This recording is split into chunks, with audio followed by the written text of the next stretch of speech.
大家讲一句台语有意思。大家一句的观众朋友，大家好，我是上水的秘书啦。自我细汉的时候，我就上介意去参加婚礼。望有一天，我嘛会当装好水水个点面子。咱今仔日吼，主要要讲的词就是结婚。结婚，结婚，汉字写作结婚，罗马字写作结婚。结第4条，婚第1条。结婚就是两个互相意爱的人，按照法律规定的条件，结做合法的翁仔某的意思。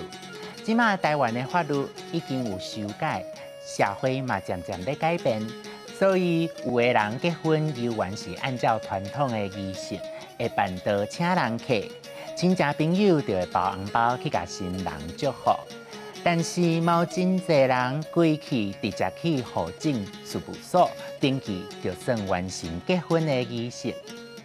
俗语讲“新香炉新地果”，就是咧讲拄结婚、感情长热的翁仔某，也是同性伴侣两个人同甘蜜甜的感情。古早咱拢是用地果、地水伫香炉兄做茶。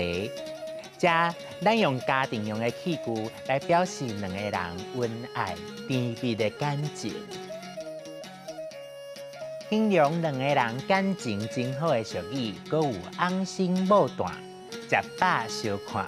生就是小生，传统戏剧的男主角；蛋就是小蛋，传统戏剧的女主角。某亲像女主角遮水。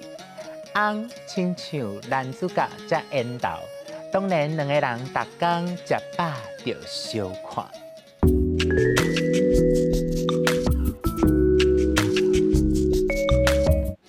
翁仔某斗阵久啊，有时阵嘛会意见袂合，这时咱就会劝这对冤家的翁仔某，翁某若共心，乌桃变黄金，是讲翁某感情若好，共一条心。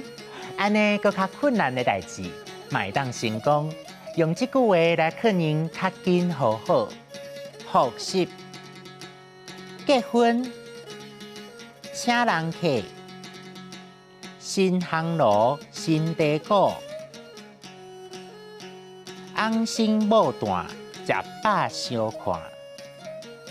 翁某若共心，乌桃变黄金。今仔日咱的大讲一句就讲到这，多谢观众朋友的收看。等我要结婚的时，再发贴包给大家哦。安尼，咱后摆再会。我愿意，我愿意。